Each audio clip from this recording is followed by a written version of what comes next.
Sahi khudingi May 3 World Press Freedom Day ki thorumsing pangthoknei. UNESCO amasung Uruge government na khusamnarga sinduna sahi asigi oina May 2 World Press Freedom Day Global Conference 2022 haukhre. May manga phawba sathagadabani. Sahi khudingi tongan ba thimsingda thorumasi pangthoklabasu leingangna press ke ningtambabu ikai khumnapum thokpa adu ningsing bagaloinana press ke ningtambada singnarakpa amadi media professional singi leifam thokpa tofam thokpa singamadi laugadaba daita singi maramda ningsing minabana mapung oibani. Media da thabak toriba singna thengnariba khudong sadaba sing amadi karigumada tongan ba maramdagi mathau da leikhidaba amadi mathau tawbagi hatpi kiba singbu ningsingduna ikai khumnaba utpagi numit amasu oi. Handaki sahigi thimdi journalism under digital CS haiba asini. Miyamna su hena khangnarabani haujiki matam asi digital era gi matamni. Digital world asidadi print media gi thabak sing asum piksiklapukum tawrabani. Masisu matamna purakpa ahongbani. Ahongba asida tongduna sataba yadabagi phibam lakpada print media su haujiki matam asida digital media da asum onsilagli. Adubu lagliba wafamdi print media oigera, electronic media oigera, digital media oigera, social media oigera, media professional singna topam thokpa mathau tawbada phangpham thokpa ikai khumnaba phanglibra maning tawna miyamda khanganingba wafam sing khanganba ngamlibra haiba asini. Masigi mathakta media professional singna topam thokpa thabak sing daita leina tawribra amadi media gi ethics na karam tawri haibasi yengba tai. Democracy satwa leibak natraga lam amadadi media haibasi yamna mathau tai. Democracy ningthina lehenabada sangba makhong marigi manungda mari subadu media ni haibasi malemna yanarabani.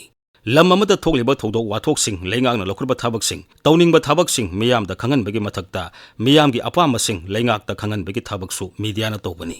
Media na leingaki asoiba aranba sing puthoktuna madubu sumthoknaba honabagi thodang lawi. Kaligumba opposition na tofam thokba thabak sing tawruktaba matamda media na opposition gi saktam lawi. Media na media ama oibigi society asida tofam thokpa thodang adu tawnaba honabada ahing nungthil nungjo nungsa haiba thidana khudong sada bambapam singda sangbadai akiba phanglaba phibam mayoknaba tai. Asigumba phibam sing asida media gi miyoi sing awa anamayam nangdaba nate. Media gi miyoi kya sinphamga marilinana paw lawnaba honabada ana ayek mayoknaba thawai thakiba kaya yawkhre. Kaya amana masak khangdaba sing amadi akhangba singi khutta punsi lomkhre. Asumna media na lawriba thodang sing asi yenglaga media gi ningtambabu leingakna ikai khumnaba amadi media da athingba pidana maning tawna thabak tahonnaba leingakna thabak lokutpam thoi. Luribadi media na maning tawna thabak torakpa matamda tongan ba interest dagi leingaka mari lenaba sing yawna tongan ba sector dagi amadi loop sing dagi ayetpa amadi apanba pirakpa asini. Asigumba apanba pirakpa asidi media gi masin mena ba honabani. Media haibasi miyamgi oiba wafam sing mari lenaba sing da yahunba leingaki oiba wafam sing miyamda yahunbagi thabak tawbana maning tamna miyamna thamningba wafam sing thamba ngamandabani. Tawroidaba thabakni. Tawroidabani hairabasu Manipur dadi media na yamna wana thigatuna paw ama irakpa matamda paw adu phongandanaba maikai kayadagi honarakdaba nate.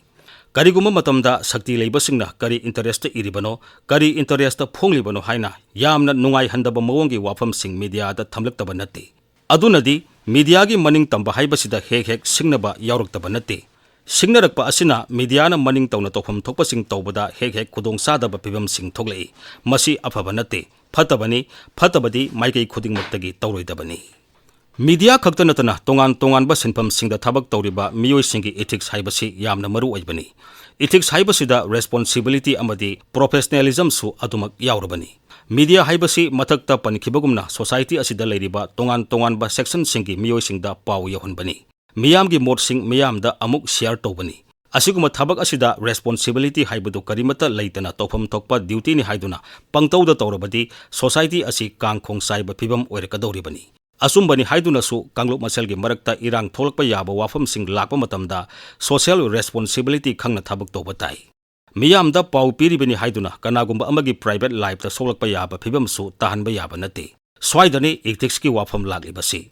Profession khudingi leiriba ethics ki wafam kauthoktuna media na ethics yengdana thabak torakpa tarabadi madu lawfam thoktaba khudong chaba lawba oina thokani. Maramatuna media na masagi hak phangnabaga lenana responsibility amasung ethics haibasi kaufade. Digital media gi wafam lakpada social media kanthokpa yarakte.